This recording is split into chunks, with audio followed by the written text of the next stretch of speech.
100% దాదాపు 21,000 ఎకరాలు మెయిన్ కొల్లేరులో ఎక్కడ అడ్డం లేకుండా చేసి రీడిఫైనింగ్ ద బార్డర్స్ చేసి తప్పకుండా 2018లో నేషనల్ వైల్డ్ లైఫ్ బోర్డు ఏదైతే ప్రధానమంత్రి గారు దాని చైర్మన్ అక్కడ నిర్ణయం తీసుకున్నారో ఆ నిర్ణయం ఆ 5 ఏళ్ళు ఏమి మాట్లాడాల అసలు ఎత్తలా ఎవరు కొల్లేరు గురించి మేము మాట్లాడినాడు లేరు. ఇవాళ ముఖ్యమంత్రి గారు అలాగే కేంద్రంలో ఉన్న ఎన్విరాన్మెంట్ ఫారెస్ట్ భూపేంద్ర యాదవ్ గారు అందరూ కలిసి ఒక సొల్యూషన్ చూపిస్తున్నారు. గ్యారంటీగా వస్తాం. నేను సో దశాబ్దాలుగా సమస్యకి ఒక పరిష్కారం లభించబోతుందంటారు, పెండింగ్లో ఉన్నటువంటి ఒక సమస్యకి. సో అంటే అక్కడ ప్రజల ఇబ్బందులకు ఇటు అభయారణ్యానికి మధ్య ఒక బ్యాలెన్స్ ఒకటైతే జరగబోతుంది. అంటే ఇప్పుడు ఈ ఆగస్టు 10న చంద్రబాబు నాయుడు కైకలూరు నియోజకవర్గానికి రాబోతున్నారు. సో ఏదైనా అనూహ్యమైనటువంటి ఒక ప్రాజెక్ట్ కానీ ఆయన నోటి నుంచి ఏమన్నా ఒక అక్కడ జనాలకి వరాలు ఏమైనా కురిపించే అవకాశం ఉందా? ఒకటమ్మా, చంద్రబాబు నాయుడు గారు వస్తానికి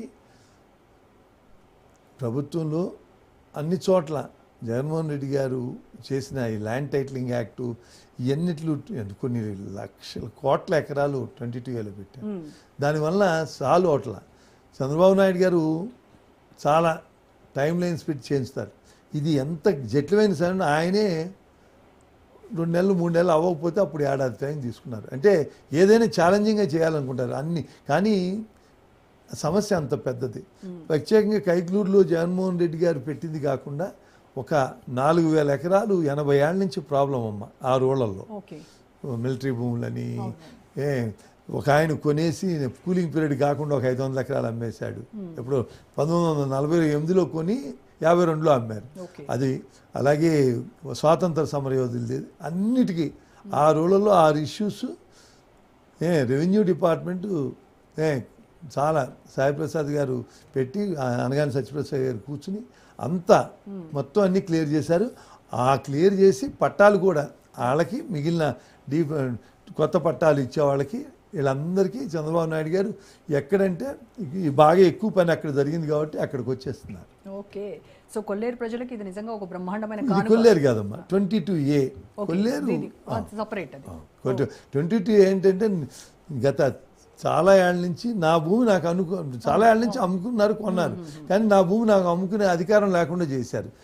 దానికి హక్కు ఏర్పడుతున్నారు.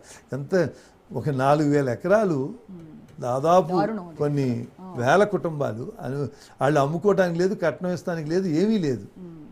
ఏమీ చేయకుండా విలువ కూడా లేదు ఆ భూమికి. ఇప్పుడు ఆ భూమికి విలువ కల్పిస్తున్నారు. మొన్నటిదాకా 6 లక్షలు 10 లక్షలు ఉండేది, ఇప్పుడు 40 లక్షలు అవుతుంది పట్టా వచ్చేసి. ఓకే, అంత మంచి కార్యక్రమం. సో చాలా హ్యాపీయెస్ట్ నాకు అన్ని వేల ఎకరాలు మామూలు 22A రెవెన్యూ డిపార్ట్మెంట్ అన్నీ చేస్తాను. జగన్మోహన్ రెడ్డి గారి టైంలో గ్రామ కంటాలు ఒకటి కాదు, ప్రతిదీ 22A. వాళ్ళకి ఏది అవసరం అది 22A అని పెట్టారు. ఇప్పుడు అన్నిటికీ రిలీఫ్ ఇస్తుంది కాబట్టి కైకలూరు ప్రత్యేకంగా 4,000 ఎకరాలు ఒక 6 ఇష్యూస్ అన్నీ 1:40 కూర్చుని ఒక కాన్స్టిట్యున్సీలో ఒక ఇష్యూ కోసం అంతసేపు కూర్చున్నారు, రిజాల్వ్ చేశారు. ఓకే. సో కానీ అంటే బీజేపీ ఎమ్మెల్యే కాబట్టి కైకలూరు పైన అంత ఇంట్రెస్ట్ చూపించట్లేదు టీడీపీ. అంటే కూటమి ప్రభుత్వంలో బీజేపీ భాగస్వామ్యం అయినప్పటికీ కూడాను ఎందుకు కొంత ఫోకస్లో కాస్త వెనకబడి చూపిస్తున్నారు అనేది ఒక విమర్శ. చాలా చాలా రియాలిటీకి దూరంగా ఉన్న ఇదమ్మా పరిస్థితి. అన్ని పార్టీలు, తెలుగుదేశం నాయకులను, బీజేపీ నాయకులను, జనసేన నాయకులను అందరూ కలిసి ఇవాళ అక్కడ చేస్తున్నారు. ప్రత్యేకంగా ఇప్పుడు కొల్లేరు సమస్య అయినా, లేకపోతే 22A అయినా, లేకపోతే నరేగాలో రోడ్లైనా, లేకపోతే ఎలక్ట్రిసిటీ పనులైనా, ఇవన్నీ జరుగుతున్నాయంటే మంత్రులు చంద్రబాబు నాయుడు గారు అలాగే అందరూ పవన్ కళ్యాణ్ గారు మా డిపార్ట్మెంట్లు నరేగా రోడ్లును ఫారెస్ట్ 2 పవన్ కళ్యాణ్ గారి దగ్గర ఉన్నాయి. వాళ్ళందరూ ఇంట్రెస్ట్ లేకుండా చాలా ఇంట్రెస్ట్ ఉన్నాయి. నాకు అభివృద్ధి వచ్చేసరికి అసలు రాజకీయాలకు సంబంధం లేదండి. ఆ అభివృద్ధి అందరూ రాజకీయాలకు అతీతంగా నేను 2018లో 70 ఏళ్ళు వస్తున్నాయని రిటైర్మెంట్ ప్రకటించాను. రిటైర్మెంట్ కానీ జరుగుతున్న దుర్మార్గం చూసి మంచి వాళ్ళు రావాలనుకుని నేను పవన్ కళ్యాణ్ గారిని వెళ్ళి నుంచోమని అడిగా. ఆయన కూడా ఆలోచించి ఒక 4 రోజులు అన్నీ చేసుకుని